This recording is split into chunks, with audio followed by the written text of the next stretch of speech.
También tenemos que ver que este tema se deformó y surgió una corriente que se llamó el obrerismo, porque digamos que en la revolución, en los preparativos de la Revolución de Octubre, en Rusia, Lenin señaló que el sector más importante en ese momento, en esa realidad, era la clase obrera industrial. Y entonces se tomó esto como referente y se generalizó que clase obrera era el que trabajaba en la industria. Y entonces los que asumieron esta política llamada del obrerismo decían que solo importaban esos trabajadores, que los empleados tenían una función secundaria, que no eran un sector importante, que los trabajadores de servicios públicos al servicio del gobierno, los jornaleros, etcétera, todas las demás formas de trabajo asalariado no eran importantes. Lo importante era solamente el sector de los trabajadores de la industria. Y claro, aquí en nuestro país también se asumió esa corriente, inclusive se discutía qué era más importante, si ser trabajador de una industria de capital extranjero o de una industria en manos del Estado como Pemex, como la Comisión Federal de Electricidad, etcétera. Entonces, este fue el primer problema que generó esta confusión. Pero luego hay otra que también es necesario formular, porque al mismo tiempo que hablamos de proletariado, hablamos de clase obrera y hablamos de los trabajadores, inclusive de clase trabajadora.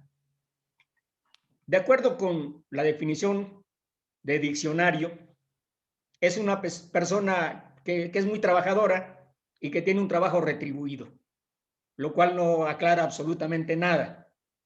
Pero la Ley Federal del Trabajo nuestra, desde sus orígenes y hasta la fecha, establece que es persona que presta a otra, física o moral, un trabajo personal subordinado, que tampoco es muy clara, porque yo puedo contratar a un trabajador para que me haga un librero y es subordinado porque le estoy pagando, pero no es asalariado.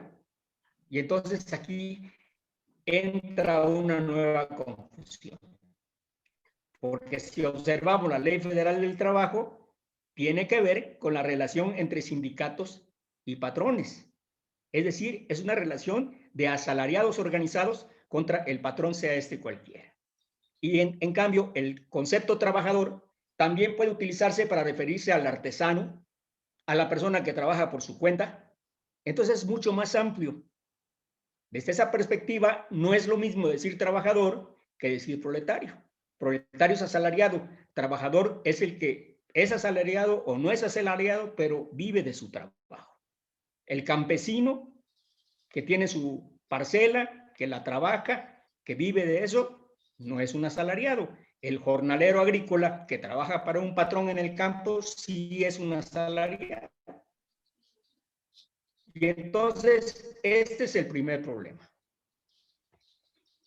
Y entonces, pues la definición otra vez de diccionario es que el proletario es aquel que pertenece a la clase trabajadora, que no posee medios de producción, que es un asalariado, y se va al origen del término, que no tiene otra posesión que su prole, que sus hijos. ¿Se acuerdan de la hija de Peña Nieto? Que despectivamente le decía los proles. Pues se refería a esta condición de gente que no tiene más recursos que sus hijos. Pero la definición política de proletario, de clase obrera, es otra vez la clase fundamental de esta sociedad capitalista, pero ya no de la socialista. Clase obrera puede ser en el capitalismo o en el socialismo. Proletario no. Proletario es en el capitalismo porque no tiene nada, mientras que en el socialismo es parte del sector de la sociedad, de la mayoría de la sociedad, que es la dueña de los medios e instrumentos de producción que maneja a través del Estado. Entonces ya no es proletario, pero tampoco es un explotador. Esas son las diferencias conceptuales que hay de estos términos. Por eso la pregunta viene de si todo asalariado es proletario. Y fíjense, esta frase es del Capital, es decir, de 1867, del primer tomo. Y Marx dice, si un maestro de escuela es un obrero productivo, dice sí, un maestro de escuela es un obrero productivo. Pues no solo cultiva la cabeza de los niños, sino que además se consume, emplea su fuerza de trabajo material e intelectual para enriquecer al empresario. Y refiriéndose al empresario, dice Marx, el hecho de que este último haya invertido su capital en una fábrica de aprendizaje en vez de hacerle una de salchichas, no cambia nada la relación entre ellos. Es decir, Marx toma el ejemplo del obrero industrial porque cuantitativamente es muy fácil demostrar de dónde se genera la plusvalía. Y no lo hace con este sector de los trabajadores, pero establece que hay una misma relación, porque el propietario de esa escuela va a obtener una ganancia a partir de ¿qué? De explotar el trabajo del maestro, como todas las escuelas particulares. Pero además en la época de Marx no existía la educación en manos del Estado. Y entonces ahora nos preguntamos, ¿será? Es igual. El Estado explota a los maestros,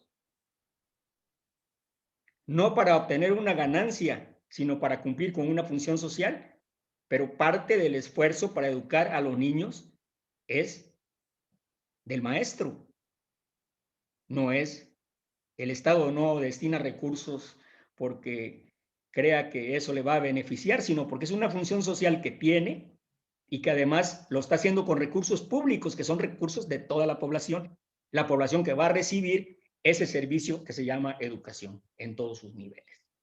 Entonces, por eso, el concepto asalariado o el concepto proletario o el concepto clase obrera los podemos utilizar indistintamente. Pero cuando usemos el concepto trabajador, debiéramos acompañarlo del calificativo asalariado para que quede clara su relación con la otra clase social. Porque en la sociedad capitalista, aparte de la burguesía, que es la dueña de los medios e instrumentos de la producción, y el proletariado, que es el que trabaja para hacerlos funcionar, existen otros sectores que genéricamente se les dice clase media, pero que no necesariamente es un concepto científico. Lo correcto es hablar de los trabajadores por su cuenta, lo que incluye a algunos intelectuales. Hay intelectuales que se dedican solamente a producir obra artística y de eso viven. Bueno, trabajan por su cuenta.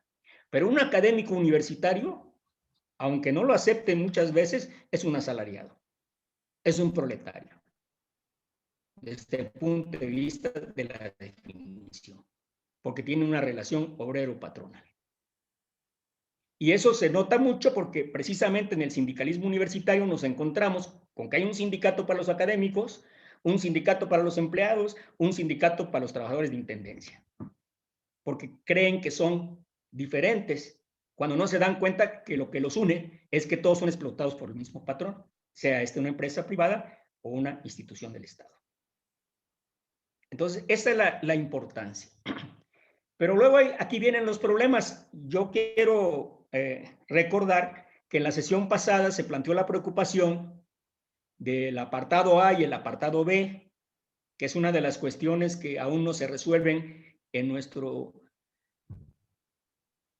régimen jurídico, que sigue existiendo esa diferencia entre trabajadores si son privados o del Estado. Bueno, no todos los del Estado, los del gobierno nada más.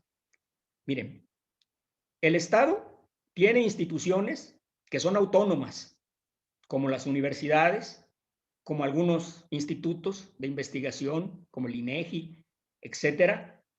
Ese es un grupo. Tiene empresas como Pemex, como CFE y muchas otras, bueno, ya no tantas, algunas otras. Y en todas esas Los trabajadores se rigen por el apartado A, porque siendo del Estado, no son del gobierno. Entonces, el apartado B está reservado única y exclusivamente para los trabajadores del gobierno, sea este municipal, estatal o federal. Para eso está el apartado B. Y les decía el compañero José Santos la sesión pasada que esto fue una lucha larga. Lo primero que tuvo que hacerse para que hubiera ese reconocimiento era que el Estado aceptara que era patrón. Y esto no se logró hasta el año 29, con una huelga de maestros en el puerto de Veracruz, que en el laudo que emitió el tribunal en esa ocasión se estableció con toda precisión que el Estado era patrón. Y eso abrió una puerta.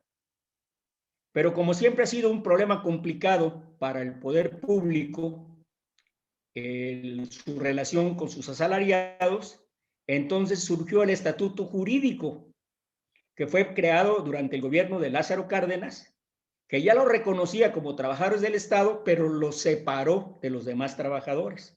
Muchos sindicatos que participaron inicialmente en las 2 o 3 centrales nacionales de trabajadores que hubo en la época, como la CROM, la Confederación Regional Obrera Mexicana, que surgió en el 18, la Confederación General de Obreros y Campesinos de México, que es de los años 30, 33 aproximadamente, y la CTM, que surgió en el 36.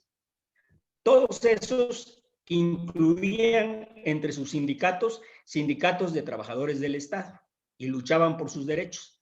Cuando se crea el estatuto jurídico, todos esos sindicatos salen de ahí para formar lo que conocemos ahora como FETSE, es decir, los maestros fundadores de la CTM, los de comunicaciones y transportes, etc.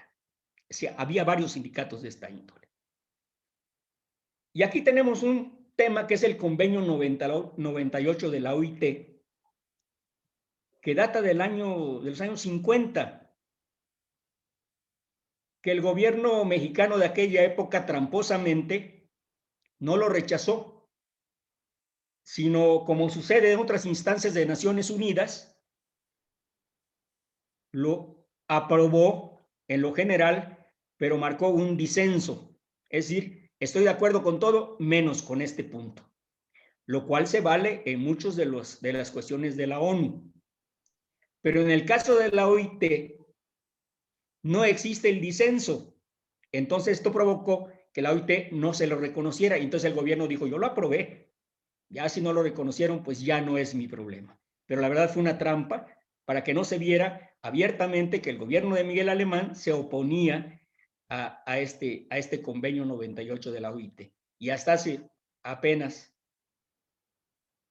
unos meses o unos años pequeños, pocos por cierto, que se aprobó ya plenamente este convenio 98, que es muy importante porque es lo que garantiza a los trabajadores sus contratos colectivos, la obligación de que existan contratos colectivos de trabajo.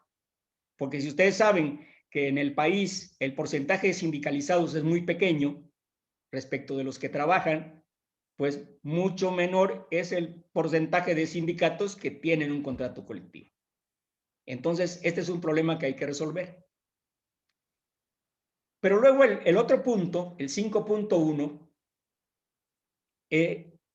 plantea que la legislación nacional deberá determinar el alcance de las garantías previstas en el presente en su aplicación a las Fuerzas Armadas y a la policía. Es decir, la OIT no quiso imponerle a los gobiernos que forzosamente sindicalizaran a sus policías y al ejército, por las implicaciones que tiene para la seguridad pública, y eso quedó así. Entonces, si lee uno de estos 2 artículos, 4 y 5.1, da uno por el 4 a todos los trabajadores y que el 5.1 es la excepción. Es decir, nada más las Fuerzas Armadas y la policía no, pero deja abierta la puerta para que diga uno, todos los demás sí. Todos los demás burócratas tienen el derecho a sindicalizarse. y deben tener derecho a contrato colectivo, lo cual en nuestra legislación no sucede. Los trabajadores del Estado no pueden discutir un contrato colectivo con el patrón, sino que hay una relación diferente que le impone el Estado a sus trabajadores. Las condiciones generales de trabajo son estas, punto, ¿no? Porque además, en nuestra legislación, los trabajadores del apartado B tienen derecho de huelga. Pero si uno se mete a ver todas las condiciones que hay que cumplir para que se puedan ir a la huelga, se va a dar cuenta que tiene que haber una violación sistemática y generalizada de todas las instituciones públicas que comprenden el gobierno federal para que uno pueda solicitar una huelga. Y eso no va a suceder. Pero sí sucede que en una secretaría haya arbitrariedades contra los trabajadores y estos no tengan más recurso que el paro. Entonces, son estas limitaciones. Y el artículo 6 dice: el presente convenio no trata de la situación de los funcionarios públicos. Aquí, antes de la reforma de Miguel de la Madrid, al artículo correspondiente, había una división entre funcionario público y empleado público.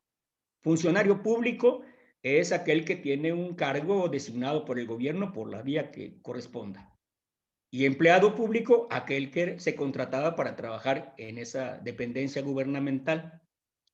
De la Madrid estableció que todos, funcionarios y empleados, de ahí en adelante nos llamaríamos servidores públicos. O sea, borró la diferencia entre los jefes y los empleados.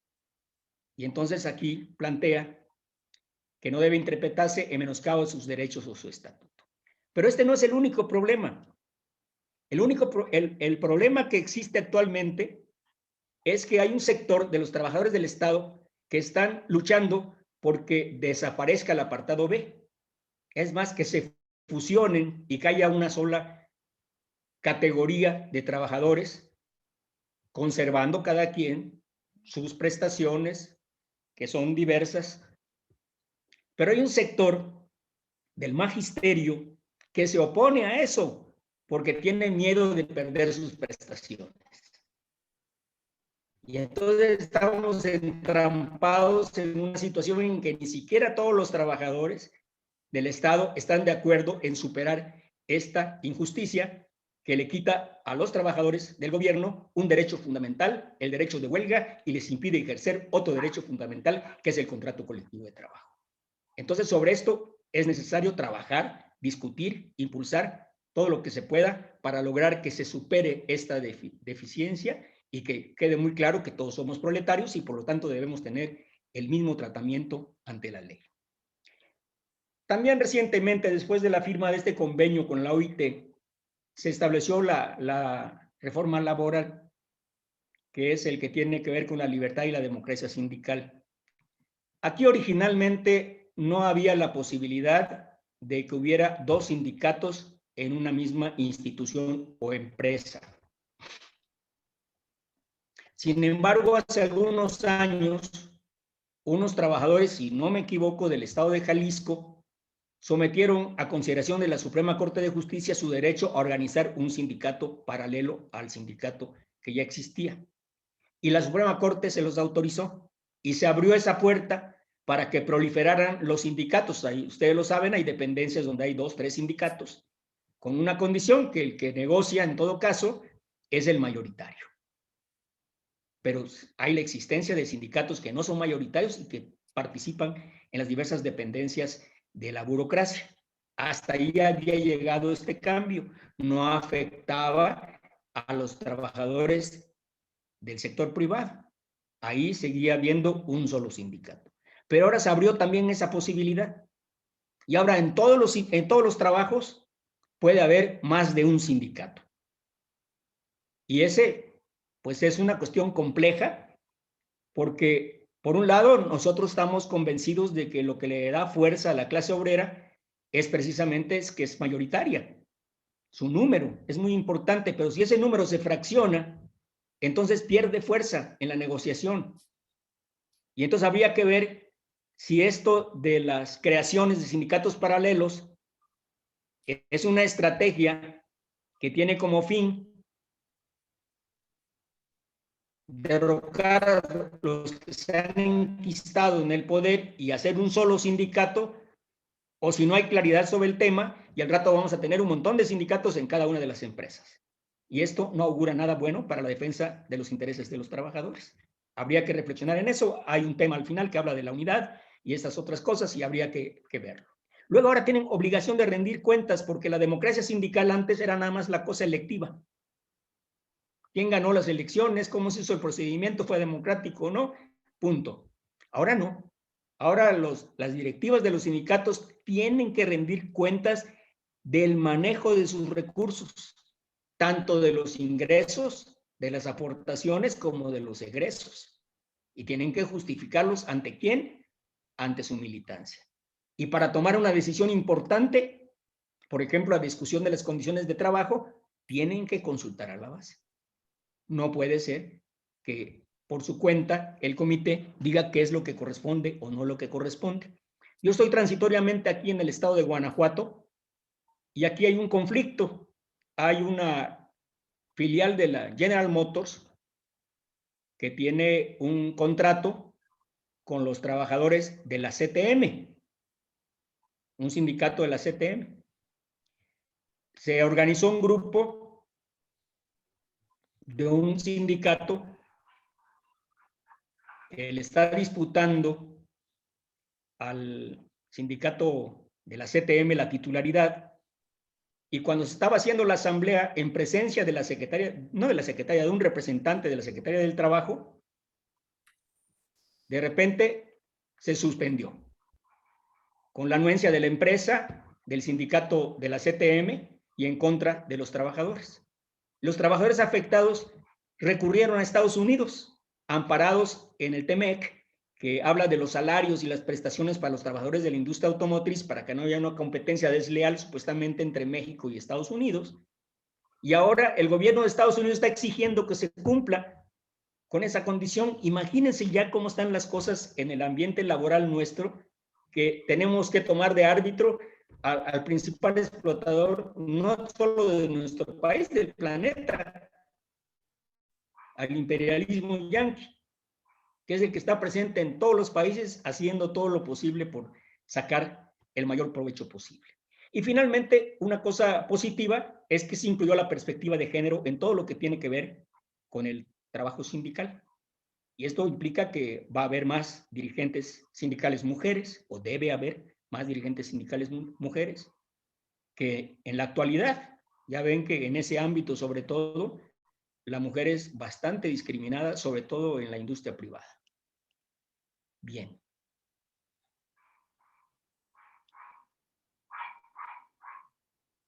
A ver, vamos a saltar esto.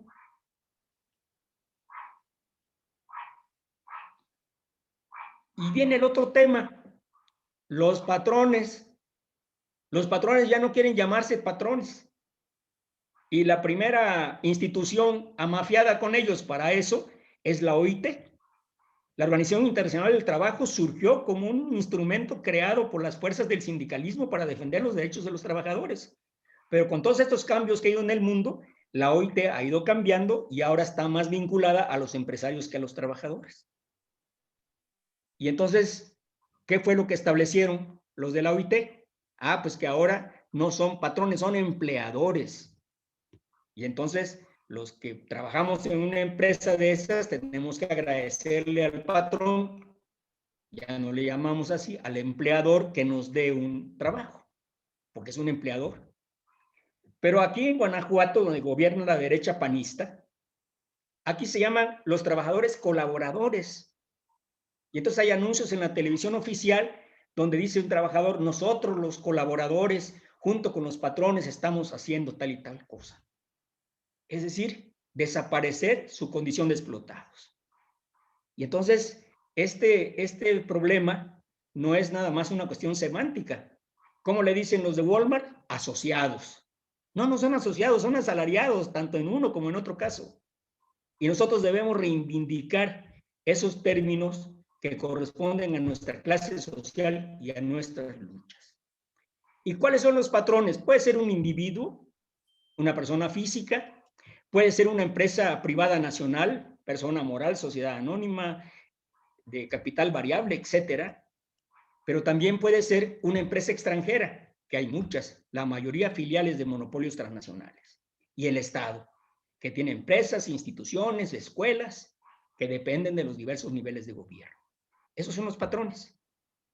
Y entonces debe quedar clarita la relación entre asalariados y patrones, entre proletarios y burgueses, para que nosotros tengamos claridad para formular una cuestión fundamental, crear en nuestros agremiados conciencia de clase, que sepamos a qué clase pertenecemos y, en consecuencia, qué derechos debemos defender, por qué conquistas debemos luchar y a qué nos debemos oponer. Finalmente, les dejo esta reflexión para que ustedes la mediten. Ahorita les subo el material para que lo tengan. Si es igual la actitud que debe tener un trabajador frente a una empresa propiedad de mexicanos, frente a una cooperativa, a un monopolio extranjero o a una empresa del Estado o institución del Estado. Y puse la cooperativa porque la ley de cooperativas permite que las cooperativas tengan trabajadores.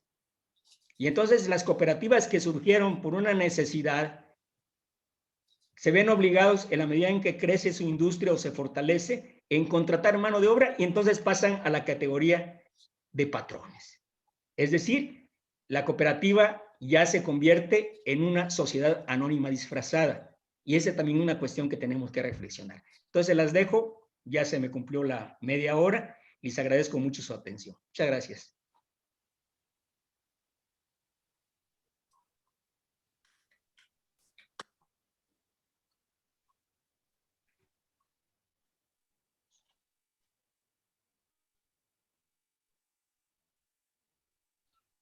Muchas gracias. Excelente exposición. Gracias, compañero. Belisario.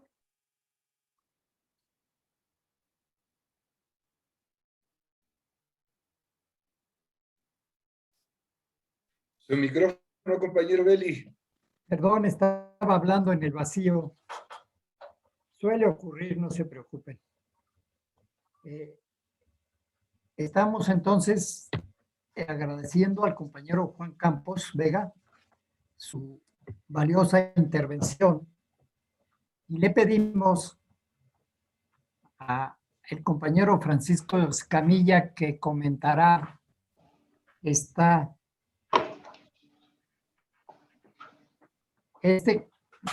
opinión que nos dio el compañero Juan Campos. Claro. Resalto antes que nada, disculpen la precisión de la división de las clases sociales, no la clasificación burguesa de clase baja, clase media y clase alta, que es para engañar al proletariado. Adelante, compañero Escamilla, y disculpe usted. Sí, claro que sí, muchas gracias. Bueno, pues también, primero que nada, también quiero agradecer ahí al compañero Juan por la exposición. No, yo quiero ser breve, entonces solo hay algunos elementos que yo quisiera resaltar de este tema por su importancia y por la trascendencia que tiene en general para la lucha sindical y proletaria, ¿no? Primero, como bien expuso el compañero Juan, hay que entender que cuando hablamos de trabajadores, de proletariado o de clase obrera, estamos precisamente hablando de clases sociales, que, bueno, es un tema de otra sesión, pero de alguna manera viene resaltando ahorita. Estas clases sociales pueden entenderse de una forma muy escueta o muy simple, si ustedes gustan, ¿no? Como esas diferentes formas en que las personas nos relacionamos en la economía. ¿Qué es esto? En la forma en que producimos los bienes o servicios o valores de uso en general, y que tiene un impacto en cómo nosotros distribuimos y consumimos esos bienes o servicios. Ahora, estas clases sociales, estas formas de relacionarnos en la producción, nos llevan a la necesidad de explicar, como bien hizo el compañero Juan, que el vínculo fundamental que diferencia a las y los trabajadores respecto al proletariado en general es una relación de explotación, ¿vale? Es decir, aunque en otras sesiones del curso vamos a abordar la forma específica en que se lleva a cabo esta explotación de los trabajadores, por el momento hay que resaltar algo en específico. Entre trabajadores y proletarios, el concepto más amplio es el de trabajadores. ¿Qué es esto?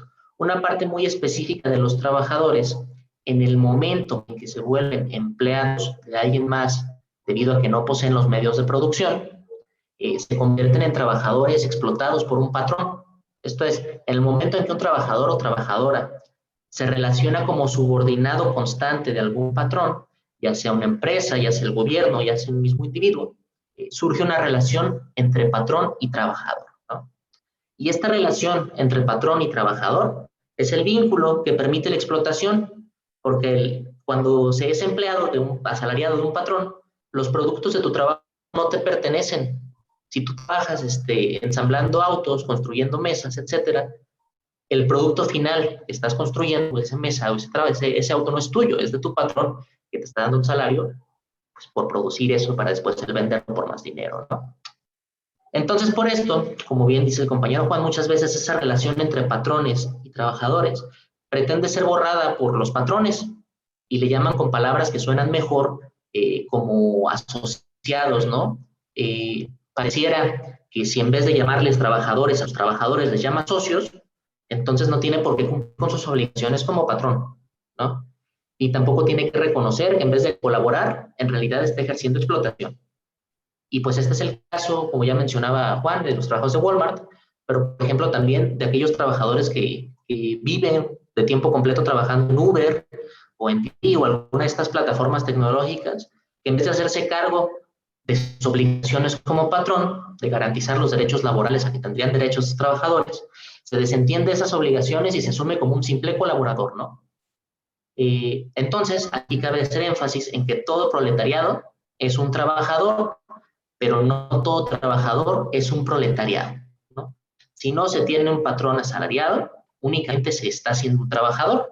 Y aquí está precisamente esta importancia del tema de entender qué es el proletariado para la lucha sindical. ¿Por qué? Porque los sindicatos nacen precisamente de esa necesidad que tienen los trabajadores proletariados o asalariados de organizarse.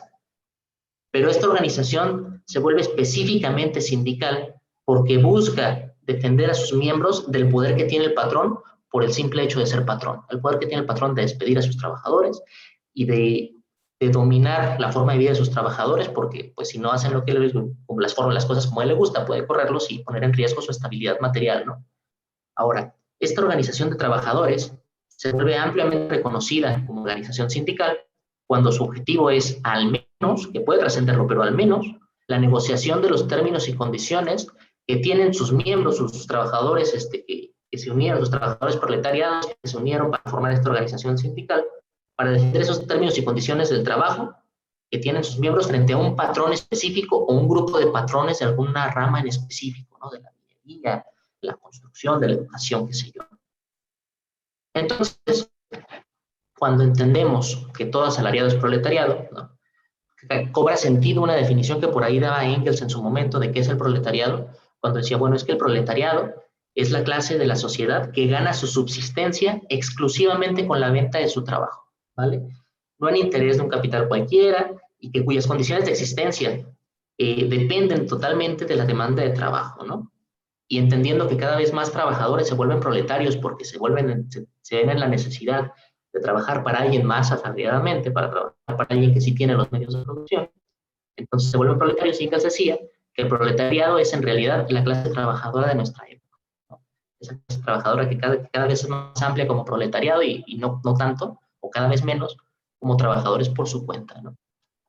Esto a mí me parece como lo fundamental y que hay que tener muy claro, ¿no?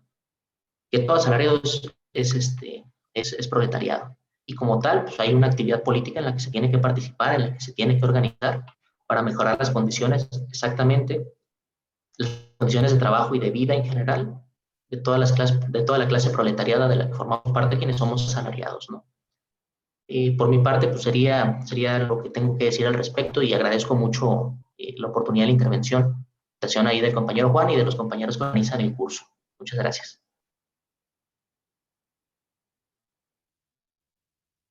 Gracias, compañero Escamilla. A continuación, entramos a la sesión de preguntas y opiniones de todos los asistentes. Le pediré al compañero Héctor que tenga la bondad de ayudarme con los levantamientos de mano. Hay otro tipo de levantamientos que hace la delincuencia, pero no me refiero a eso, a levantar la mano. No sin antes darle un saludo y una bienvenida a la compañera Elizabeth Montaño del Sindicato de Trabajadores de la Educación Media en la Ciudad de México. Sindicato que pertenece, por cierto, a la Federación Sindical Mundial. Bienvenida, compañera Elizabeth. Muchas gracias, Belisario. Buenos días. Adelante, compañero Héctor.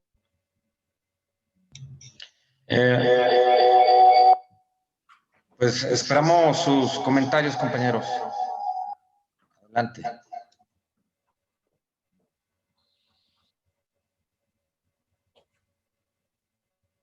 Bueno, comentarios. Héctor. Ya hay ¿Vale? 4 manos levantadas. No.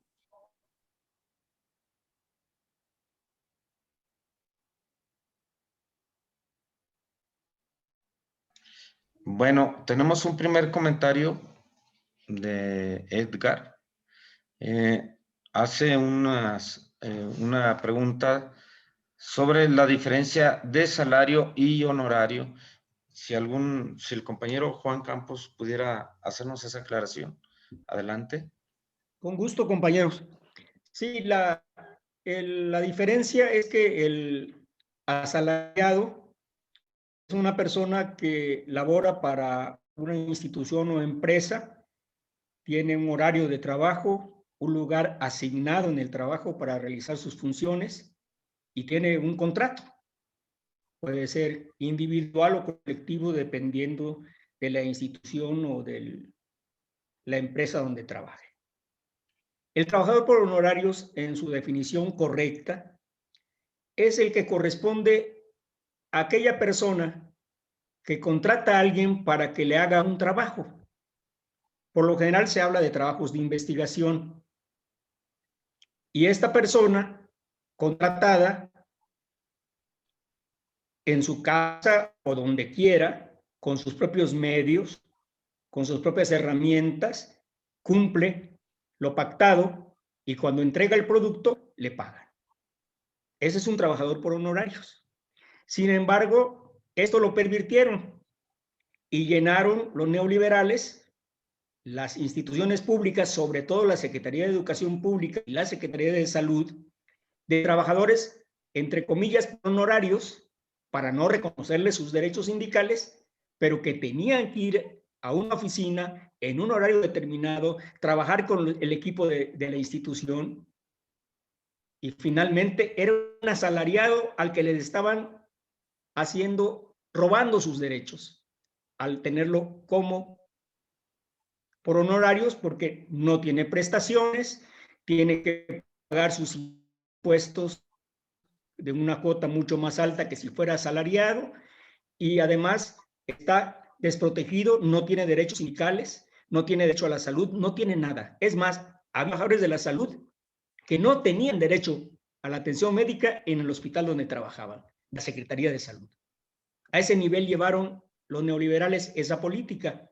Ahora hay que luchar por desaparecer eso. No es fácil. Son miles de trabajadores. Si mal no recuerdo, el presidente de la República, Andrés Manuel López Obrador, se comprometió a basificar en su sexenio a los más de 80,000 trabajadores que están en esa condición en las instituciones de salud federales. Y hay un proceso para eso. Entonces, esta es la diferencia fundamental.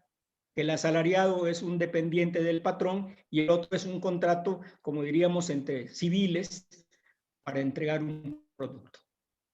Esa es la diferencia.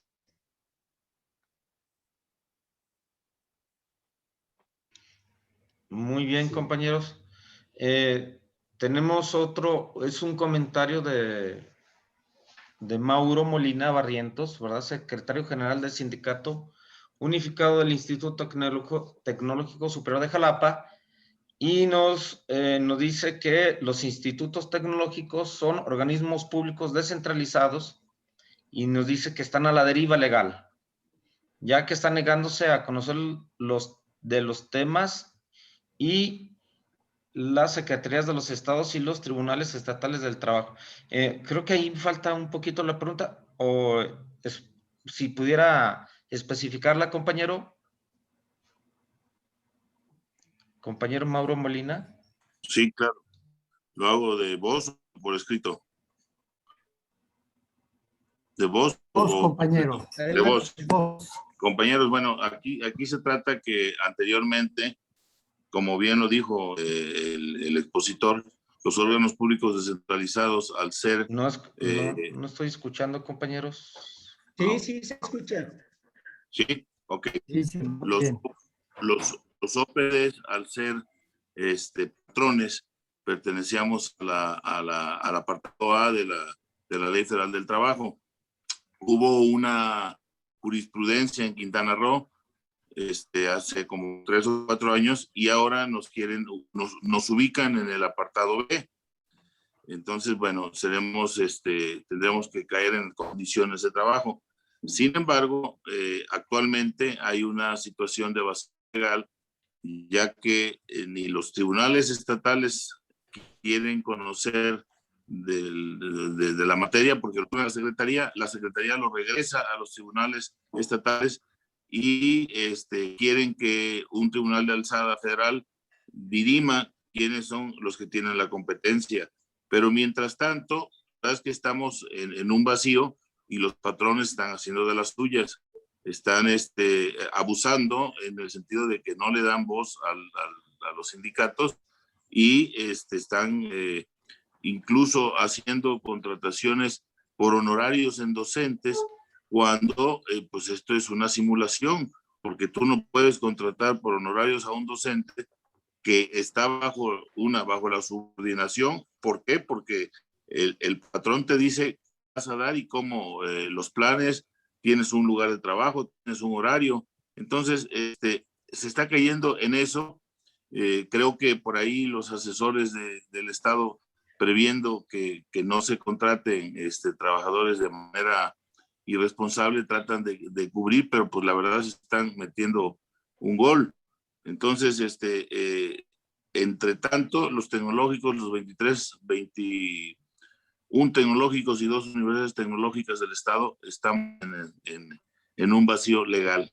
Mi comentario es, o mi pregunta es, ¿cuándo se irá a regularizar esto? Ya que nos digan con Juana o con Chana, pero de una vez. Pues ahí, compañero, depende de quién les paga. Si les paga el gobierno del Estado, la obligación es del gobierno del Estado. Si les paga el gobierno federal, es el gobierno federal.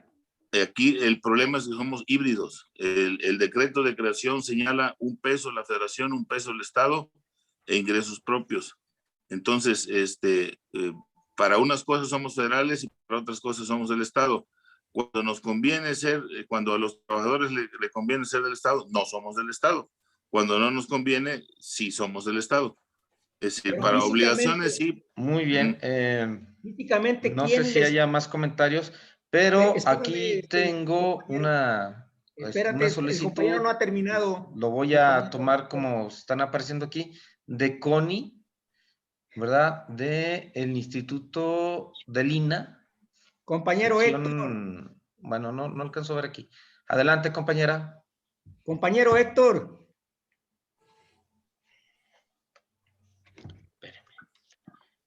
Si me lo permiten, me gustaría darle la palabra a Juan Campos para que termine su intervención y ya pueda yo tomar la palabra por atención. Gracias. Muy bien, compañera. Gracias, compañera. Sí, aquí, compañero, le decía yo al compañero de Veracruz que la cuestión fundamental es físicamente, ¿quién les entrega a ustedes los recursos independientemente de quién los ponga? El tecnológico. El tecnológico. ¿Y el tecnológico de quién depende? El tecnológico depende del Tecnológico Nacional de México, del Entonces, TEC-NM. Ajá. Entonces, lo más seguro es que sea un problema federal. Ok. Y entonces ustedes tendrían que abordarlo desde esa perspectiva. Perfecto. Porque por eso les están dando las felices, porque los están entreteniendo. Ok. Entonces, yo les sugeriría que consultaran en ese ámbito federal para resolver este problema. Muchas gracias, compañero Juan Campos. A usted, compañero.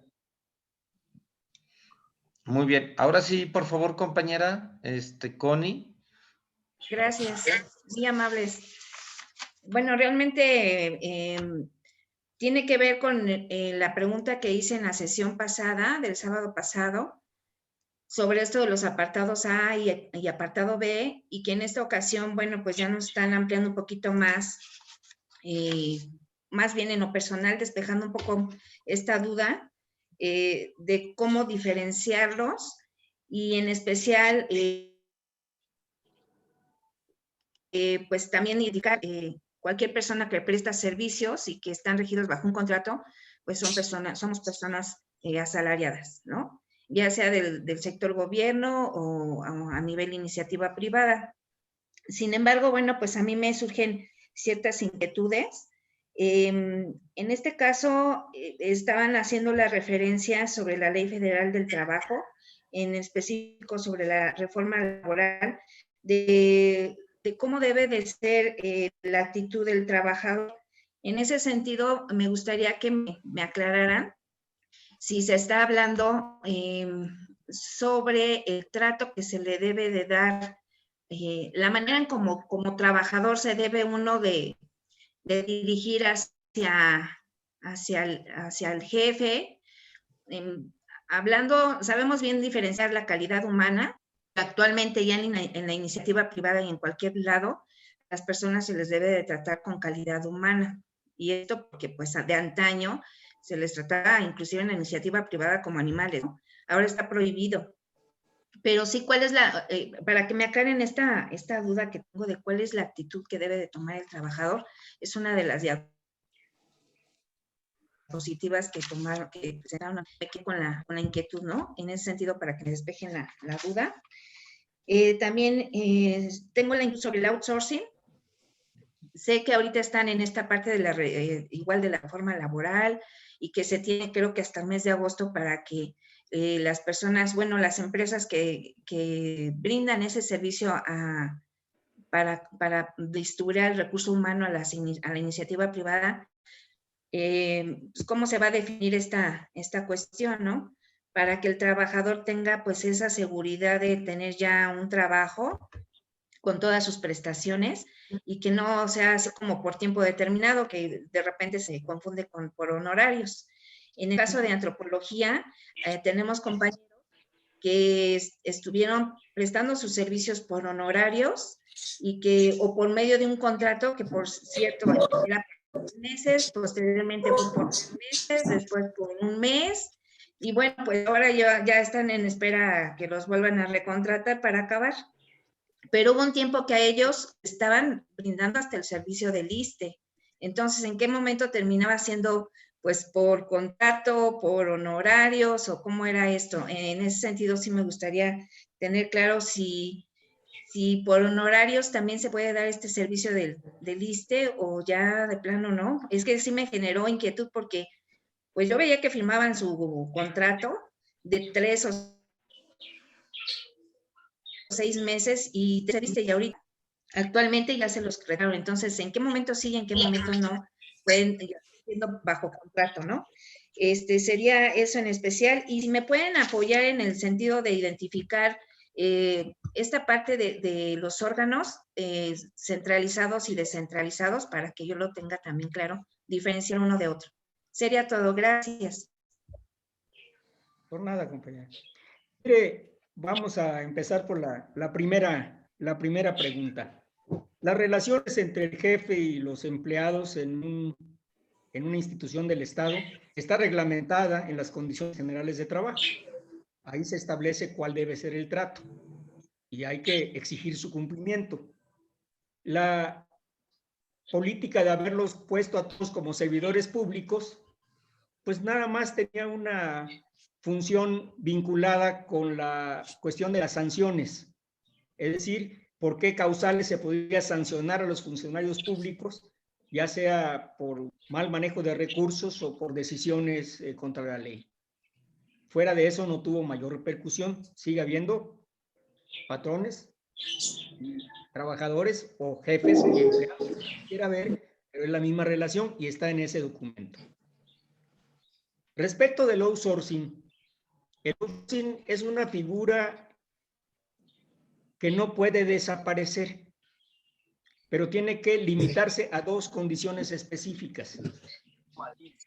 Si una empresa se dedica a cualquier actividad industrial o comercial y de momento necesita pintar su edificio, pues es obvio que no va a emplear y a darle un contrato a pintores, sino que contrata a una empresa para que le pinte la fachada. Es decir, ese tipo de obras que son necesarias de mantenimiento para los edificios, las máquinas y todo, se pueden contratar por esa vía.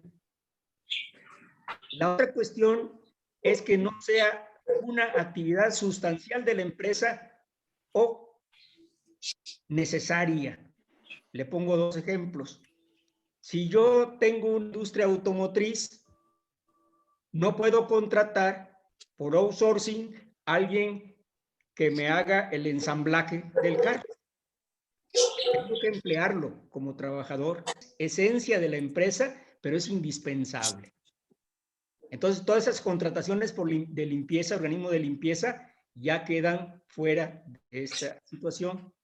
Lo peor es que muchas de estas cosas quien las inició fue el gobierno.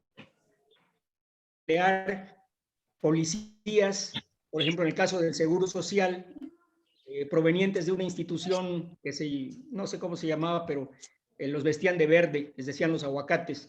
Y ahí estaba la gente esa trabajando para el Seguro Social sin derecho al servicio de salud.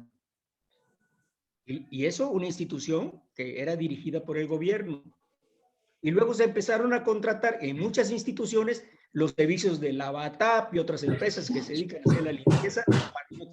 Inclusive el Congreso de la Unión tiene ese problema, ya lo resolvió la Cámara de Diputados, parece que el Senado todavía no, pero tiene que convertir a sus trabajadores de outsourcing en empleados de base, con todos los derechos.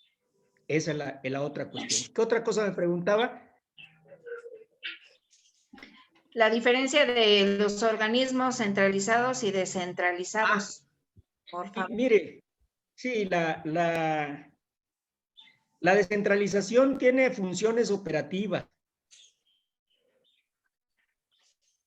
Es decir, yo en lugar de tener una institución que se encargue de todo, la divina ley que regula todo eso, pero ya no dependen de no hay una dirección general que los agrupe a todos, ya no están en la Secretaría de Educación Pública como parte de la Secretaría, sino que están como instituciones privadas, pero del poder público, o sea que debieran caer en el apartado A.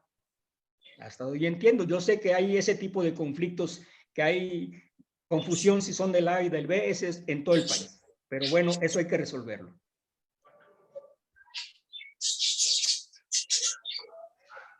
Muchas gracias, compañero Juan Campos. Gracias. Continuamos con la lista y ahora está el compañero Silvio Prieto, ¿verdad? Que levantó su mano. Por favor, compañero, si puede formular su pregunta. Hola, buenos días. Gracias, compañero. ¿Alguien ha encendido su micrófono? Se oye mucho ruido de fondo. ¿Pudieran apagarlo?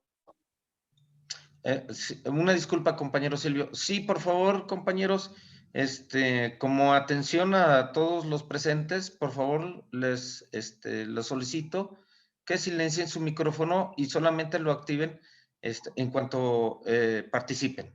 Gracias. Sí, les decía que declino mi participación. Mi comentario fue en el momento en que terminó el compañero Francisco Escamilla. Quería intervenir porque era un comentario complementario y ya no fuimos más allá en otros temas que creo que son más importantes que lo que iba yo a comentar. Si me permiten, al final de la reunión o en algún otro inter, puedo volver a participar. Gracias.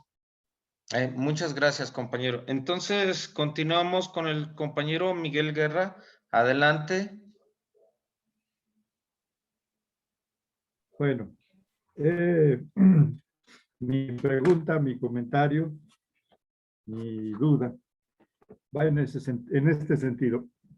Pues la burguesía, el gobierno, por décadas, ha entrampado a los sindicatos y a los trabajadores mediante los vericuetos de la ley y de prácticas políticas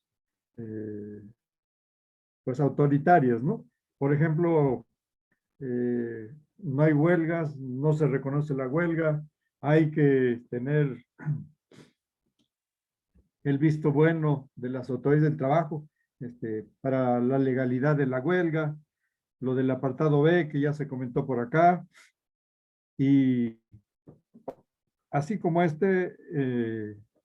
muchos problemas donde el trabajador se ve en una relación de subordinación a las determinaciones de la autoridad del trabajo y del gobierno, ¿no? En el caso de los maestros, yo soy parte del Comité Ejecutivo Nacional Democrático. Caminamos al lado de la CENTE y de muchos movimientos que se han manifestado de décadas contra el cacicazgo sindical, en el caso del Bester Gordillo Morales, Juan Díaz de la Torre, Cepeda hoy, más antes Jongitud, en fin, el cacicazgo sindical obligó al magisterio a buscar mecanismos de organización, de movilización, de coordinación al margen del CENTE. Y no nos quedó otro remedio, porque evidentemente que estamos conscientes de que el paralelismo es un mecanismo también de la burguesía para pues dividir al movimiento sindical, ¿no? El paralelismo sindical. 2 sindicatos, 3 sindicatos, 4, y al final son más, como dice el compañero Campos, y el sindicato patronal, el sindicato oficial, muy bien, gracias. Ese es el problema, ¿no? Entonces, mi comentario, bueno, aquí es un asunto que hemos vivido, que lacera al movimiento sindical, porque nos confrontamos, se dan verdaderas riñas, verdaderas y lamentables controversias entre trabajadores por ver cuál prevalece y cuál gana la interlocución con el gobierno, con la autoridad del trabajo. Todos ustedes conocen el papel que hemos jugado los maestros y nuestras luchas internas y el cacicazgo, muy bien, gracias. Este es el caso de nuestros derechos laborales en la reforma del artículo 3. Están en un transitorio.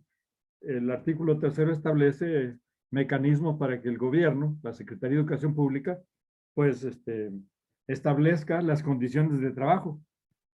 En realidad es el Estado patrón el que establece las condiciones de trabajo y determina la bilateralidad, es decir, le niega a los trabajadores el pleno ejercicio de sus derechos sindicales. Ese es un gran problema. Y por otro lado, el transitorio remite al 123. Entonces también estamos ante esa ambigüedad que obviamente le favorece a la política del Estado. ¿Hasta dónde, cuándo, cómo podemos diferenciar la lucha democrática contra el cacicazgo y en qué momento ya estamos haciéndole el juego al patrón con la postura del paralelismo? Esa es una inquietante duda, porque este problema no se resuelve tan fácilmente. A su consideración, compañero Campos. Gracias. Sí, gracias, compañero Miguel.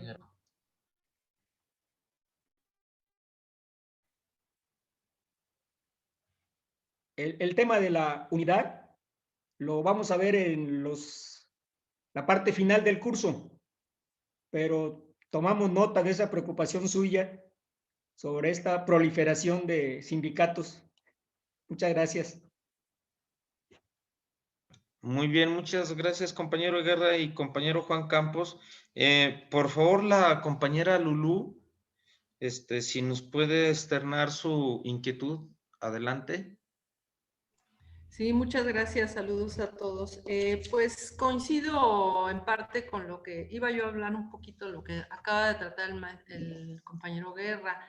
Y también retomando lo que comentaba Juan, pues es una reflexión que es una situación bastante compleja, ¿no? De la que vivimos en el ámbito laboral, en esta sociedad que vivimos capitalista. Si bien hablaba de que es necesario que se desaparezca el apartado B, que a la larga todos tengamos las mismas, a nivel legal, las mismas prestaciones, los mismos derechos, no tengamos esa diferencia. Entonces, como dijo el compañero Guerra, ha sido una manipulación, digamos, de la burguesía en varios sentidos, ¿no? Y el caso que yo trabajé en el INEGI, yo soy jubilada del INEGI, pues viví todo lo que fue desde de la Madrid hasta Calderón, por ejemplo, ¿no? Cómo se fue degradando la situación laboral, que antes, por ejemplo, nosotros éramos sindicalizados. Conforme van cambiando el nivel salarial, nos ubicaron en un puesto de confianza, teníamos antes las mismas prestaciones, condiciones generales de trabajo. Me salgo un poquito tal vez del tema, pero tal vez retomarlo en otra plática. O sea, retomo la situación compleja, la degradación de la situación laboral en el neoliberalismo. Los efectos, pues, del neoliberalismo, de esas políticas, ¿no? Dejaron solamente, en el caso de los sindicalizados, las plazas de menor salario, ¿no? Y otros detalles, por ejemplo, a nivel federal, que tenemos los trabajadores divididos nuestras percepciones en sueldo base, compensación garantizada, que tiene sus efectos a la hora que se va uno a jubilar, ¿no? Que se jubila uno con una pensión muy pequeña porque se toma el sueldo base. Sin embargo, hay trabajadores también de diferente clase, como los que están en el sistema judicial, en el judicial, porque en el caso de ellos, al menos hace unos años, para cotizar al ISSSTE, sí tomaban en cuenta la compensación garantizada. Son ese tipo de detalles, ¿no? Que son muchas cosas que fuimos perdiendo, ¿no? A lo largo de estos años de neoliberalismo. Actualmente ya existe el concepto de plaza presupuestal para diferenciar de la que son por contrato, que en principio fueron de 1 año, luego de 6 meses, luego de 3 meses, etcétera, ¿no? La reforma laboral, en el caso de lo que yo vi, entró prácticamente desde antes, ¿no? Ya existía lo del outsourcing, porque lo que era el personal de intendencia lo quitaron, digamos, y una empresa exterior, como mencionó Juan, me parece, lo del Avatar, entraron, pues, como un tipo de outsourcing, pues. Y en el caso ahorita tengo una duda. En el caso del ámbito federal, los que estamos en el apartado B, se fue, digamos, perdiendo la situación de poderse o no sindicalizar, dependiendo si éramos de confianza o no. En las condiciones actuales, es posible que los trabajadores de confianza en el ámbito federal puedan sindicalizarse, o está limitado porque son del apartado B. Esa es una pregunta. Y en el caso del INEGI, pues es un organismo, entre comillas, autónomo, entre comillas, desconcentrado. Otro, el punto que comentaba el compañero Guerra y que dice Juan que se va a retomar, es lo de la unidad, porque también es una situación ya de muchas décadas. Aquí en el caso de la Universidad Autónoma Benito Juárez, pues hay, me parece, que hasta 5 sindicatos, y sí se diferencia lo que son los empleados y los trabajadores, ¿no? O sea, y los académicos, ¿no? Entonces, hasta ahí está el nivel de confusión y de manipulación. Y otra pregunta que les quería hacer, por favor, es a nivel, ¿cómo estamos o cómo están en otros países, digamos, en esta cuestión de la situación laboral y su legislación en países, por ejemplo, como Cuba, ¿no? Como Cuba, o bien entiendo que a nivel mundial pues predomina la legislación, digamos, burguesa, ¿no? Que vivimos en el capitalismo en la mayor parte del mundo. Entonces, si nos pudieran comentar algo de eso, o a lo mejor en otra sesión se pudiera hablar de eso, ¿no? ¿Cómo estamos y qué perspectivas tenemos, si bien la situación es compleja, qué perspectivas tenemos para avanzar en todo este ámbito? Muchas gracias.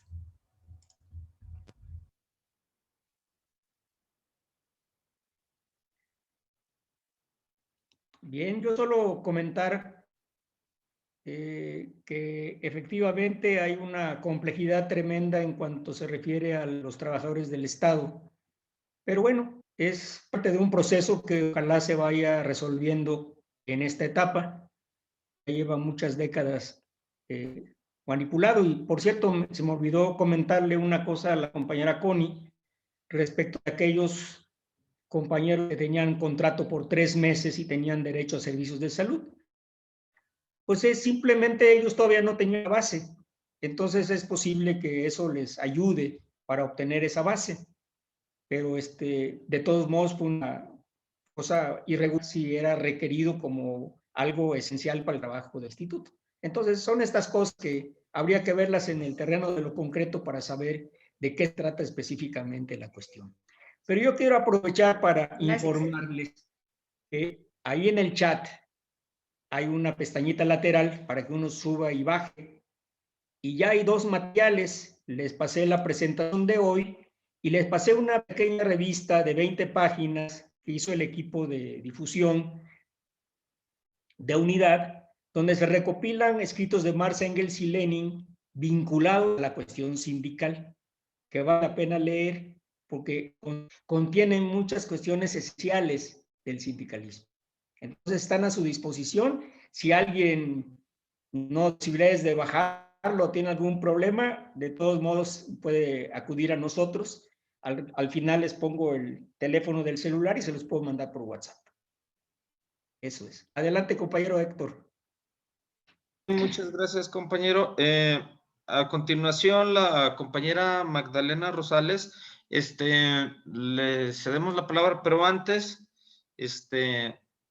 al compañero Elín Marín de Nicaragua, ¿verdad? Pues le agradecemos su participación y al final le toca tenemos muchos participantes, ¿verdad? Es el número 9. Ojalá que nos pudiera, ok, pues un pequeño saludo. Gracias, pero ahorita, por favor, compañera María Magdalena Rosales, adelante. Compañeros, muy buenas tardes, compañeras, buenas tardes. Mi intervención es un breve comentario. A mí me parece muy importante el tema sobre el proletariado, puesto que es un concepto que engloba a un conjunto de personas, de individuos que viven en esta sociedad y que a partir de ser proletarios deberían tener una identificación entre sus pares, entre los trabajadores de cada una de las instituciones y empresas que conforman pues este sistema en el que vivimos. Y creo que se ha quedado muy claro en el concepto, porque entendiéndolo esto nos uniría. ¿Qué es lo que quiere el capital? ¿Qué es lo que quieren los patrones? Precisamente crear todos los mecanismos posibles para separarnos, para dividirnos, para no reconocernos. Y esto es algo muy serio porque debilita la organización precisamente de los trabajadores, de los que son proletarios, puesto que el proletario solamente tiene sus manos, su cabeza, sus pies, y su prole para salir adelante en esta vida.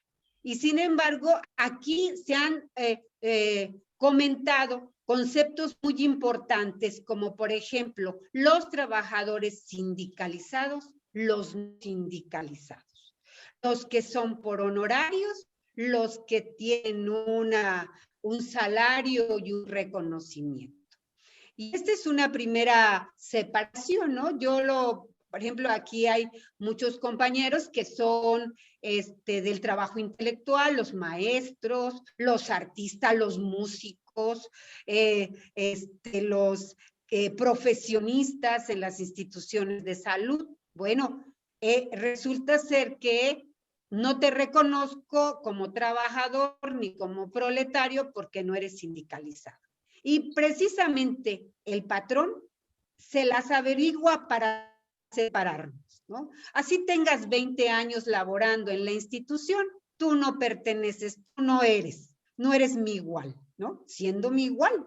Entonces, ¿qué maneras de separarnos? Y nada más lo dejo así porque es como una reflexión. ¿Cómo podemos unirnos como trabajadores para no ser tan frágiles y tan débiles?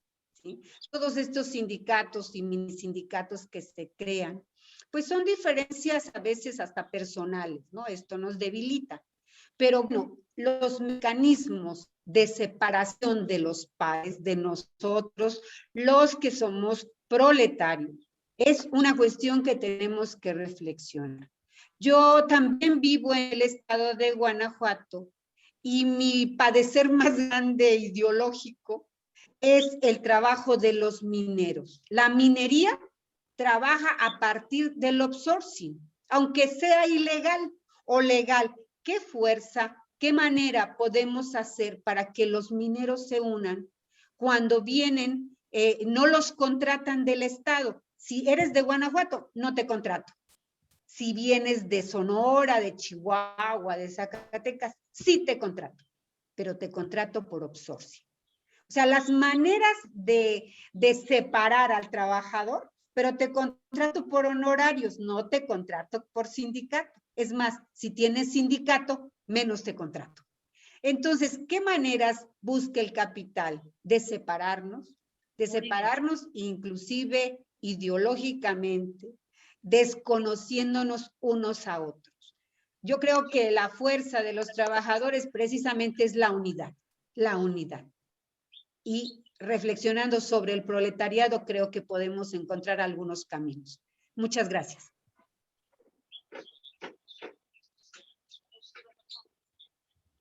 Muchas gracias, compañera.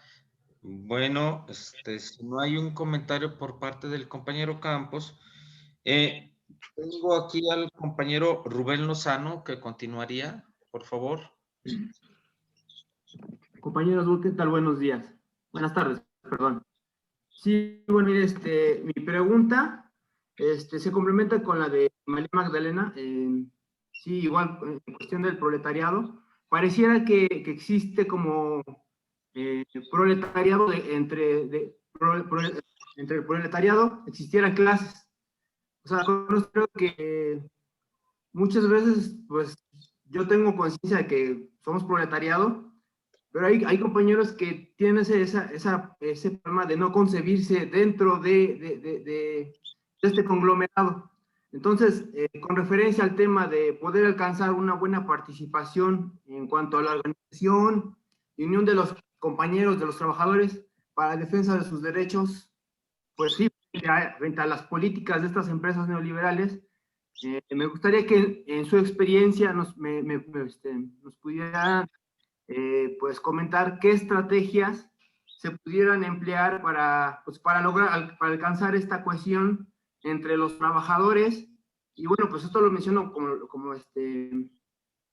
referencia a que pues sí, he visto que existen, o sea, digamos de modo personal, he visto que existen varios problemas como son la falta pues de conciencia de clase entre los compañeros o de identidad a nivel horizontal, o sea, entre compañeros mismos, que muchas veces incluso estos compañeros la hacen de defensor del patrón opresor.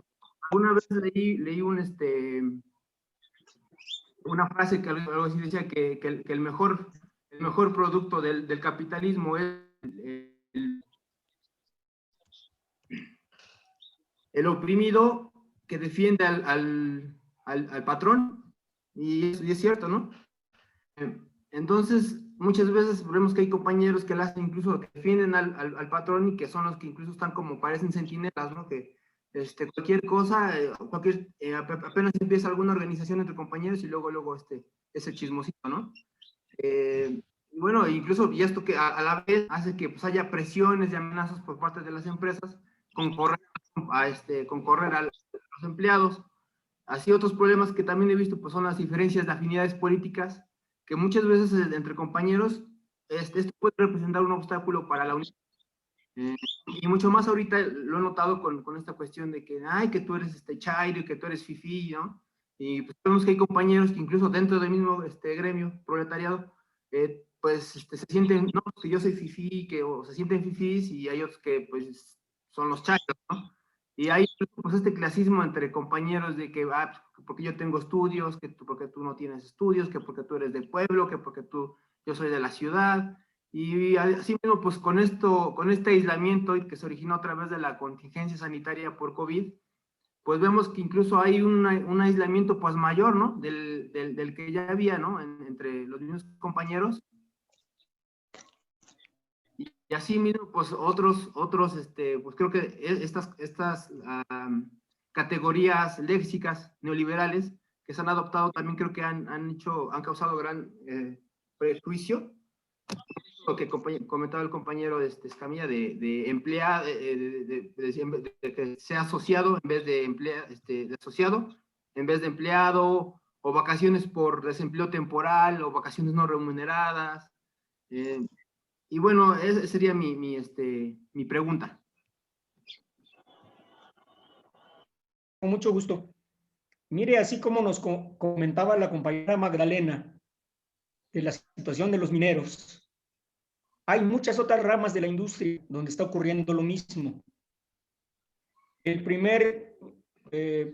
primera solución que se está planteando ahorita es a las empresas que brindan ese servicio. Es decir, hay empresas que se encargan de contratar gente para determinadas otras empresas. Son intermediarios. Todos los contratan con salarios, prestaciones menores y se los venden, digamos, a la empresa. Y luego cuando llega el fin de año, ya se acaba el contrato, no les dan vacaciones, no les dan aguinaldo y a ver cuándo los vuelven a contratar. Es decir, es una cosa lamentable. Y mucha gente por necesidad acepta ese tipo de trabajos. Pero luego viene el problema que usted menciona, el problema de la diferencia entre los trabajadores, lo que pasa en las universidades con distintos sindicatos y también en empresas que tienen empleados profesionales. Si alguno es ingeniero o tiene una profesión o de informática, ya no se siente parte del proletariado. Y menosprecia a aquellos trabajadores que realizan labores manuales, mecánica. A ver. Creo que Quieren apagar su radio la persona que los tiene. compañero. Noelín Marín y Rubén Lozano, por favor. Sí, por favor, compañeros. Bien. Compañeros, por favor. Adelante, compañero Juan. Sí, gracias. Entonces, el problema es que durante décadas, yo diría que desde hace unos 70 años más o menos, se abandonó la educación política de los trabajadores. Se acabaron las revistas, los periódicos que contenían documentos orientadores sobre la lucha sindical y la lucha del proletariado. Y si ustedes observan las publicaciones de muchos sindicatos, van a encontrar allí, hay crónicas de eventos deportivos, de fiestas de 15 años de los hijos de los trabajadores, de una convivencia entre los empleados de una empresa, etcétera, pero no hay nada que sirva para orientarlos. No hay escuelas de capacitación política en los sindicatos para que la gente sepa de qué clase es, cuáles son sus derechos, cómo defenderlos y cómo entender que la diferencia de ingreso no es una diferencia de clase. Esto viene por lo que decían hace un rato, que dice la burguesía: clase alta, clase media media, clase media baja, en función del ingreso. Pero eso no determina la relación de clase. El dueño de una pequeña tienda puede tener un ingreso medio bajo o medio, pero él no lo convierte en trabajador, es un pequeño propietario, trabaja por su cuenta. En cambio, en una empresa, aunque haya ingenieros, obreros calificados, intendentes, todos están siendo explotados, porque al ingeniero le pagan más, pero porque le sacan más provecho a su conocimiento. La empresa valora más importante el conocimiento que le pueda dar un ingeniero, que pueda estar pendiente del funcionamiento de las máquinas, de una gente que maneje las cuestiones digitales, la tecnología, que un obrero que está haciendo un trabajo igual. Eso depende de la calificación de cada trabajo, pero los dos lo están explotando. Aun cuando el ingeniero pueda tener un sueldo muy bueno, es un explotado. El patrón está obteniendo una ganancia a partir del conocimiento. Por eso este curso incluye una parte fundamental, la explotación de los trabajadores. ¿Cómo se da la explotación de los trabajadores? Es necesario que lo primero que entienda un trabajador es cómo es explotado. Y una vez que comprenda cómo es explotado, pues es más fácil hacerle entender qué intereses debe defender, cuáles son los intereses de su clase social, independientemente de la capacitación, de la educación, del nivel educativo, profesional, de la labor que desempeña. Pero eso se abandonó, insisto, hace más de 70 años. Y es necesario retomarlo. Y esto es parte de este es un pequeño esfuerzo que quisiéramos que se multiplicara en muchas otras actividades tendentes a lo mismo. Por eso hoy no solamente nos preocupamos por compartir con ustedes estas cosas, sino de entregarles algunos materiales que pueden ayudar a adquiriendo esta cuestión. Hay un tema especial de este curso que habla de clases sociales y creo que es muy importante que lo pendiente porque ahí se van a esclarecer estas cosas. Gracias, compañero. Muy bien, muchas gracias, compañero Juan. La compañera Luz Orihuela, por favor, adelante.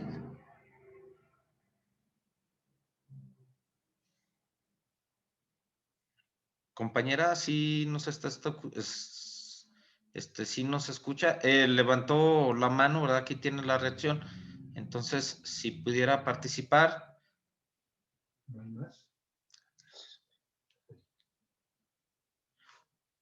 Bueno, entonces continuamos. Miren, tengo aquí una participación del compañero Jorge Eduardo de la Huerta, me parece. Les voy a comentar lo que aparece aquí en el chat. Dice, en relación al proletariado, Lenin, mencionando a Engels, exponía que se convierten en esclavos asalariados, explotadores y explotados.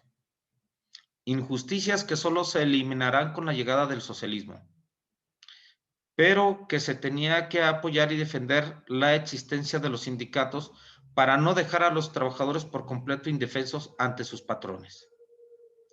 Pero existen sindicatos que por medio de sus líderes más bien no están a favor de los trabajadores, sino que solo defienden sus intereses personales o de grupo, como es el de Pemex. Compañero, si usted quisiera ampliar su comentario y si no, le daríamos la palabra a la siguiente persona, compañero Jorge Eduardo.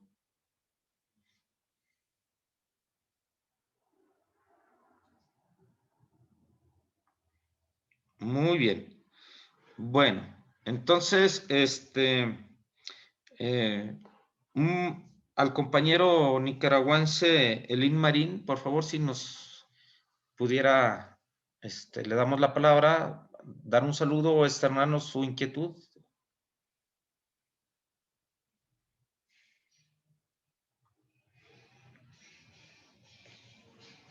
Ay, compañero Abra Elín, su audio, compañero Elín. por favor, abra su micrófono, no lo tiene activado.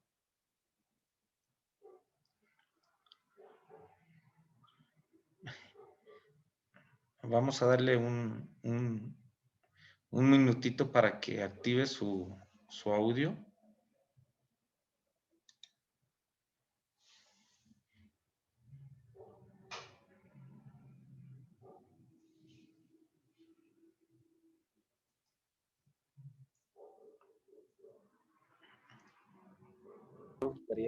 Adelante, compañero, ya lo escuchamos.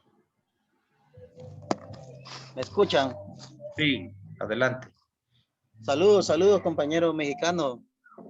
Para mí es un gran honor ser parte de esta escuela sindical.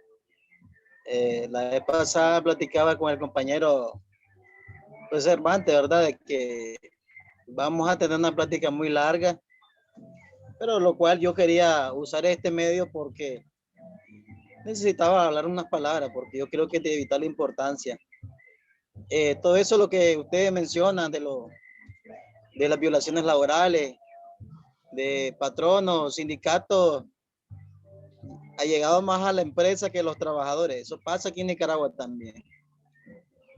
Y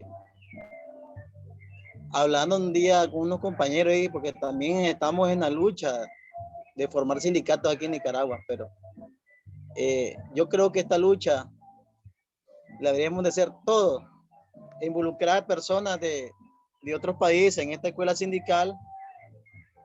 O sea, una opinión mía personalmente, como hondureños, salvadoreños, guatemaltecos, argentinos, chilenos, porque quien quita, al final se va a hacer una confederación internacional, una confederación sede en México, no sé, cualquier país, y a la vez capacitarnos, porque desgraciadamente aquí en Nicaragua, pues, tenemos un gobierno, pues, que está a favor de la clase obrera, pero recordemos que la transnacional, el capitalismo salvaje, tienen poder también. Y lo cual aquí lo que tenemos que hacer es una lucha sindical internacional. ¿Cómo? Como yo le mencioné,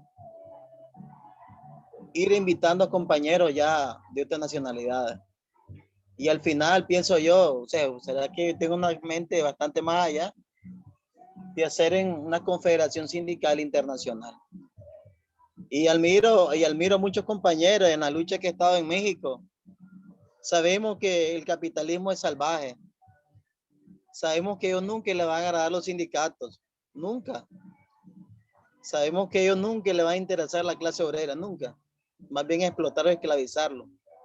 En una edad, en un tiempo, que los tiempos han cambiado, pero siempre tiene el cinismo del capitalismo de esclavizar a la clase obrera.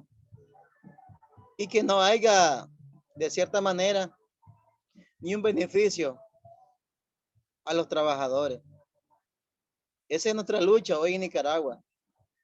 Es duro, es difícil, pero con la unidad de los trabajadores, con la unidad de los sindicatos internacionales, se puede hacer muchas cosas.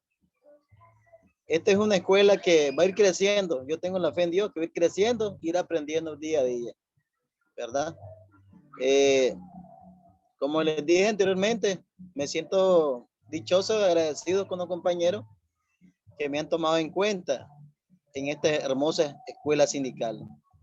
Para mí, pienso aprender, no solo quedármelo yo, compartirlo con todos los compañeros. Yo sí, creo que decía Carlos Marx, creo que decía, ¿de qué me sirve tener conocimiento si no lo comparto con las masas? Entonces, hay que ir compartiendo todo este conocimiento con otras personas para que podamos ir creciendo sindicalmente, internacionalmente. Sabemos que el enemigo es el mismo, pero tenemos que estar unidos, una sola masa, para poder contrarrestar al enemigo que es la transnacional y capitalismo salvaje. como lo mencionaba una vez el Papa Juan Pablo II. No soy católico, pero él mencionaba eso, de que el capitalismo es lo más salvaje que puede haber. Y pienso de que nosotros, como sindicatos, es nuestra labor de apoyar la clase obrera. Aquí, donde sea. El sindicato es donde se necesita. Ahí tenemos que estar apoyando. ¿Ya? Y yo pues, como les dije, compañeros, yo me siento bastante complacido. Yo le comentaba al compañero Santos que es uno que nos ha dado de cierta manera consejos sindicales, nos ha servido bastante y estamos aquí. Y muchas gracias a todos, compañeros mexicanos, muy agradecido. Soy nicaragüense. El pueblo nicaragüense, hacia el pueblo mexicano somos hermanos. Somos hermanos, recordemos que hemos tenido unos lazos de amistad de toda la vida. Sí. Muchas gracias. Estamos aquí Muchas gracias. Reciba a usted un abrazo fraterno de todos nosotros, ¿verdad? Y claro que el trabajo, la lucha sindical es internacional. Se han agotado las solicitudes y voy a dar solamente lectura a un comentario de Ada Marina. Dice, es cierto lo que dice Juan Campos Vega. La educación sindical se abandonó, perdón, déjense, se movió aquí. La educación sindical se abandonó hace décadas en México. En el caso de los mineros de Guanajuato, por ejemplo, en la década de 1930, ocurrió un proceso de formación política vital. Pero con la formación del Gran Sindicato Nacional de Minería y la creación de la cooperativa, ese proceso se interrumpió. El Estado emanado de la revolución creó las estructuras para disciplinar a los mineros. Muy bien, compañero. Juan Campos, me surge aquí una pregunta de Hugo Campos. Dice, ¿hay casos de sindicatos independientes del oficial o mayoritario en que los trabajadores afiliados a los primeros mejoren sus condiciones laborales por encima de los segundos? Bueno, aquí no depende de eso fundamentalmente, sino de quién tiene la titularidad de contrato colectivo.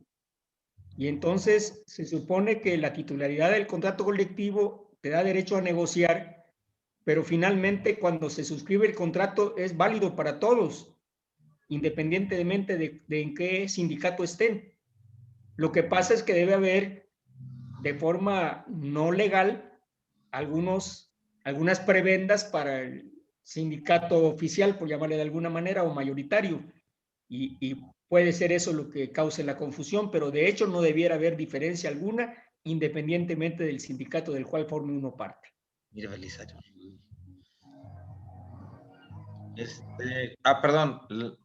Sí. Perdón, compañero Juan Campos. Se han agotado las preguntas. Si usted nos pudiera informar lo que continúa en el curso, adelante, y después el compañero Belisario. Pues primero el compañero Belisario, mientras encuentro el formato. La división de la clase trabajadora la propicia mismo explotador y usa formas increíbles que no se observan observándose. Cuando trabajé en la industria automotriz, ensamblábamos el automóvil Mercedes-Benz. Había un comedor pagado por la empresa. En la calle, la comida corrida costaba $4.50 y allí nos cobraban 50 centavos por ella. Pero se habían establecido dos comedores, una para los obreros y otra para los empleados. para que los empleados no se mezclaran con los mugrosos obreros. Es decir, de manera muy fina, muy discreta, el patrón inducía a la división.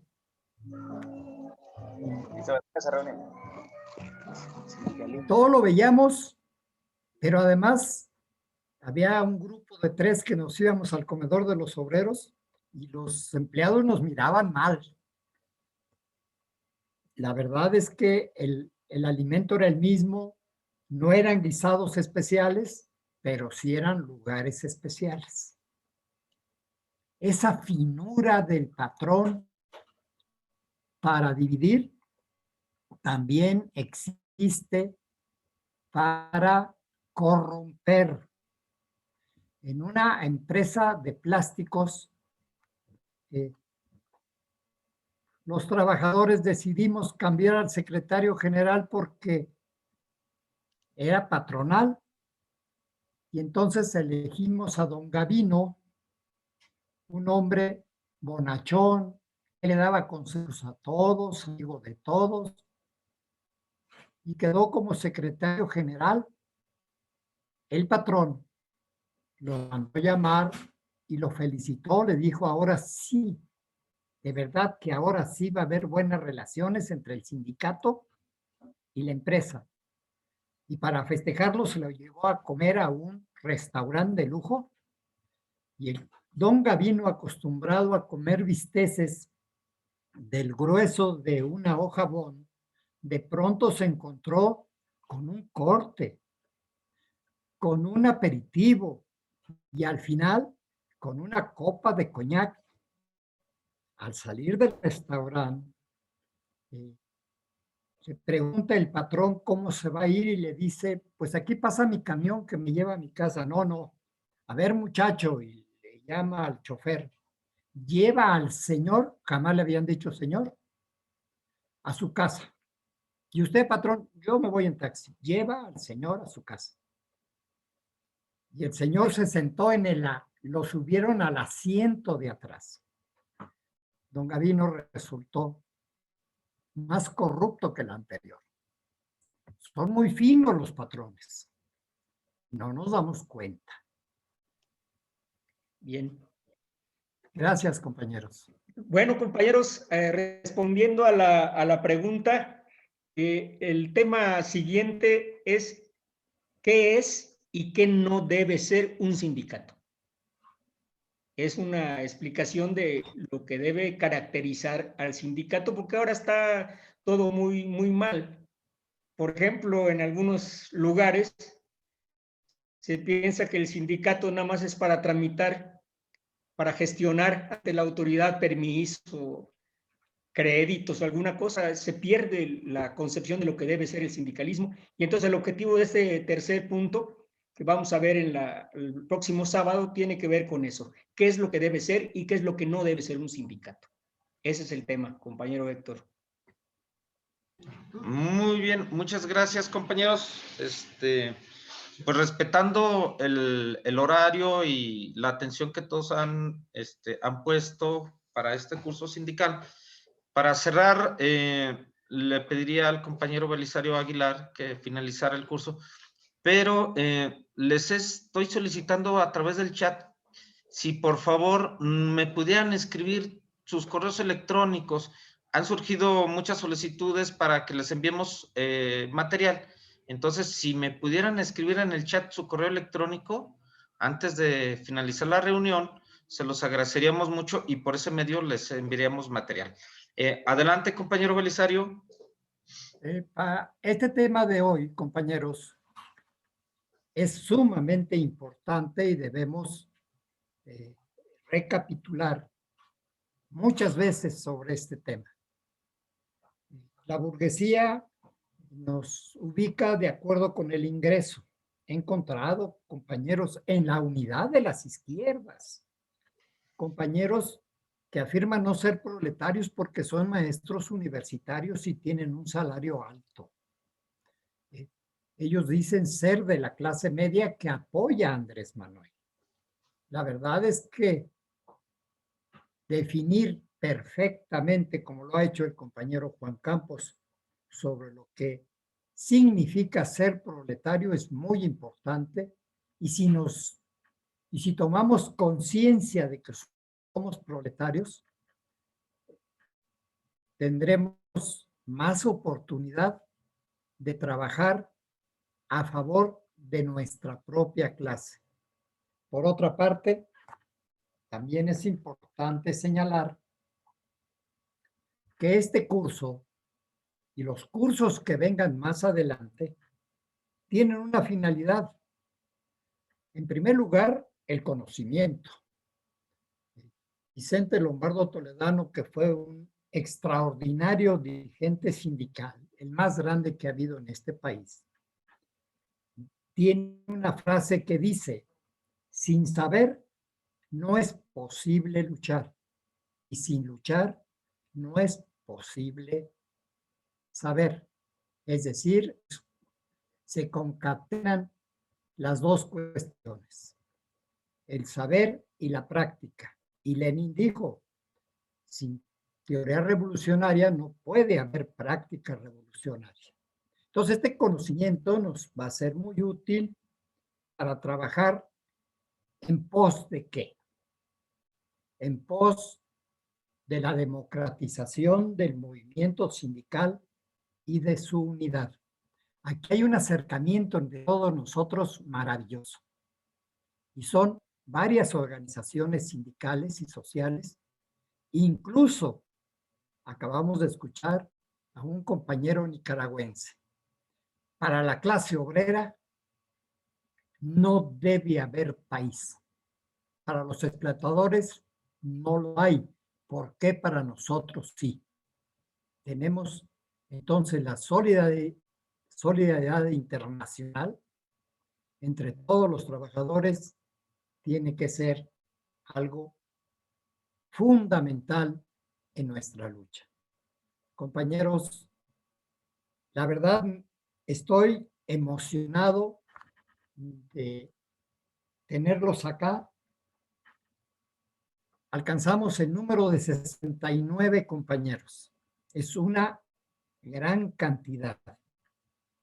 Trabajemos juntos, fortalezcamos nuestra unidad y logremos para el día de mañana, que no es precisamente el domingo, para el día de mañana, crear una gran unidad sindical que sea la fuerza que impulse la cuarta transformación, de la cual quiero decir que es el proceso dialéctico del devenir histórico y de las luchas del pueblo. No es invento de nadie y nadie es propietario de la cuarta transformación. El único propietario de la cuarta transformación es nuestro pueblo. Nosotros somos parte de ese pueblo. Algo habrá que definir también, teóricamente, más adelante, qué significa ser pueblo y que hay una confusión. No falta quien diga que el pueblo mexicano lo integran todos los nacidos en México y eso es falso. Bien, compañeros, muchas gracias y nos vemos el próximo sábado a las 11 de la mañana. Un abrazo para todos y mi agradecimiento por su asistencia. Gracias a ustedes, maestros. Gracias. Buenas tardes. Gracias, compañeros. Gracias. Gracias por todo. Bonita tarde. Gracias, Campos. Gracias. Estamos registrando los correos. Gracias, maestro, por todo. Ustedes que me compartieron. Gracias, saludos a todos. Que tengan un excelente fin de semana. Gracias, Campos. Gracias, Beli. Los materiales y las ligas, ¿verdad? Excelente. Saludos, Belisario. Saludos, Juan. Gracias, compañero Juan Campos. Les vamos a Saludos a los dos Edgares. Excelente colaboración. Gracias, maestro Belisario. Saludos desde Gracias a todos. Bye. Saludos a todos. Camilla, gracias. Gracias a todos ustedes. Buenas tardes para todos. Saludos de Zacatecas. Gracias, compañeros. Por ahí les vamos a subir los materiales. Ya estamos preparando el de la semana anterior. Hasta luego. Gracias, Héctor. Gracias, Belisario, Juan, a todos los organizadores y los presentes. Nos vemos el próximo sábado Adiós a todos. y en nuestros grupos de chat para estar, pues continuemos con la discusión y con el debate y el aporte de ideas. Muchas gracias. Adiós. Gracias a ti, compañera. Gracias, compañera Gracias Elda. a todos. Un gusto a todos, de Buena verdad. semana para todos. Hasta luego. Voy a finalizar. Gracias. Adelante. Gracias, Héctor. Bye. Gracias.